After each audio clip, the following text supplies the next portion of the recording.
Hello and welcome back to Bits and Bobs. Now right here I'm going to be unboxing and unwrapping and showing you the coin purchases I've made this week, including some lovely silver, milled, early milled, and some 50%. So we're going to get right into it. Bit of a big silver coin unboxing. Let's begin with this. Now this coin you may have seen on the channel before, because I purchased this coin as part of a bundle of sterling coins, but it turns out to be, well, we did say that then at the time, but it is 1887. Now, as well as this being a lovely year, the Jubilee year is a bit of edge damage to the sides there, probably a previously mounted coin. But 1887 is a year that I do have, but I have the non-Jubilee version. This one, the Jubilee version, is going to be going into my Jubilee Queen Victoria Golden Jubilee set. So stay tuned to the end, and I'll show you myself putting this and adding this into the year set of Golden Jubilee 1887 for Queen Victoria. So very cool, good thing to have there. So I've got that for scrap price, if you remember, or if you haven't watched the video, then do check out that video, unboxing coins at scrap price. But yeah, scrap price coin for the collection, pretty good. Only thing is a bit of a shame about the edge damage. Now, let's go for this next. Look at that. There's a teaser. I'm going to be unwrapping it now. That is an early milled coin. A beautiful early milled coin at that. Ooh, I love them. Charles II coins are probably my favourite monarch, one of the best, and early milled coins are just wonderful. Indeed, they're just truly beautiful. I love them. Here is a 1677 fourpence. We can say it's a fourpence because there's 4 interlocking C's. For the 4, 3, 2 and 1, there would have been 4, 3, 2 and 1 C's on the coin denoting the value. Then we have roses, thistles, harp, and then the what's it called? The Welsh plumes, I believe, for the representation there.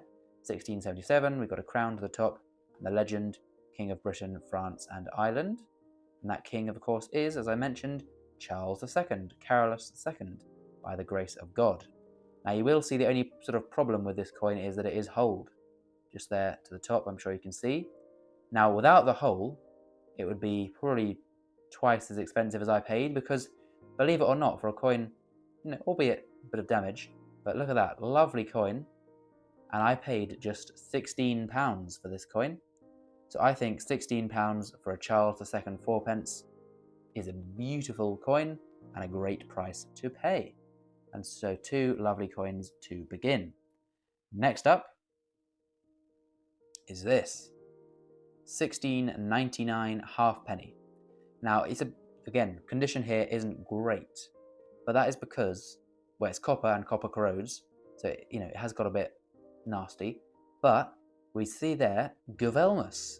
This is William III. This is my only and therefore first William III copper coin, and that therefore by default means that 1699 will be a new date for my halfpenny date run. So a new date for the collection and a new monarch on this metal, so a new monarch to join my copper collection. So all in all, very good, considering I paid just £3 for this coin, which I think, 1600s coin, William, new for the collection, all that, £3 really isn't bad at all. So in my opinion, another good purchase to add to the run of purchases. As is this. These prices, by the way, on this one, they're just, and same with, did this have any prices on? Maybe. I just put them in old flips once I unboxed them from what they were delivered in. This, though, is a 1901 florin, and again was part of that bought at scrap sterling coin bundle. And so when I was looking at my spreadsheet in my date runs, I noticed, I don't actually have a 1901 florin. So I took this from the bundle. This is now going to be going in my date run. Now look, it is a bit dirty, it is a bit worn, it isn't the greatest. This probably isn't the coin that will be in my date run forever, but this will definitely be in the date run until I get an upgrade or a better condition coin for the 1901 florin, and it isn't bad. All the lovely details, the 3 shields, the scepters running through, the national flowers, Order of the Garter crown. It's a lovely design, and you can still see all these wonderful design elements, albeit just a bit worn and a bit dirty. So that, and the scrap price of this is about £9 or less than £9. So again, I think, not a bad purchase if you ask me. So there we go. We're now going to move to something that I do rather like. Let's zoom out a little. We all know what will be in here. Well, most of you, if you watch the channel regularly, will know. Whoops, losing control. It's going to just have to be tipped out. There we go. That is some 50% silver. So let's quickly chuck these in my hand and whiz through. I'll zoom in a bit. Nice, get nice and close. What have we got? 1943 florin, 1921 florin, 1936 florin. So that's George V, the year of 3 kings. Although George V was the only monarch on coins that year, there were 3 monarchs who reigned in 1936. On to the half crowns now, my personal favourite. Got 1935, 1945, 1936, bit of a dirty 1942, 1933. We've got to say it, haven't we? If only this was a penny. 1942. Oh, florin hiding in there of 1921. 1942. 28. There's an older one there, 1921, and there's the first year of 50%, 1920. If you learn one thing from the channel, that's what you learn. First year 50% is 1920. Last year is 1946. There is a 1941, lovely design, and we finish off with a 1920, which, I don't know if you heard, is the first year 50%.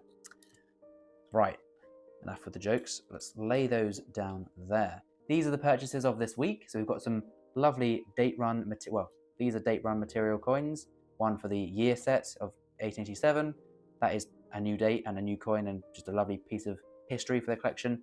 And some nice silver as well. These are bought from melt value, by the way, or just over. I told you the prices of those. Do comment down below your favorite coin. I think it's fairly obvious this week for myself and probably most of you. But just before we go now, I will show you my year set and add this in, and my date run of florins and add that in. I don't yet have a tray for date running half pennies, but that will be a future thing to add to the collection. But let's get to these coins and stop rambling on. Here is the florin date run. As we can see there, 1901 is missing. So I'll remove this piece of card. Bit fiddly to do. Come on, there it is. Get that out of the way. And then this 1901 florin can go in the date run and tick off another gap. Very, very nice. And here, if we can just about kind of see, this is my year set, or sort of date set, as you will, for 1887. So I've got most of the coins except from the halfpenny and sixpence. But we know I've now bought the sixpence. Beautiful coin. And look, and I know it's kind of a bit cheating, but the damage to that coin is just on the edge. So in a capsule, you won't really see it. So there we go. Pretty good fit. And like I say, the edge damage is kind of hidden within the capsule. And there we go. Lovely, lovely coin. And that goes there in the year set. And as with any part, whoops, that's too zoomed in. As with any part of my collection, upgrades can always be got. So that might be upgraded one day. But there we go. We've got every denomination now, apart from the halfpenny. So a pretty cool set.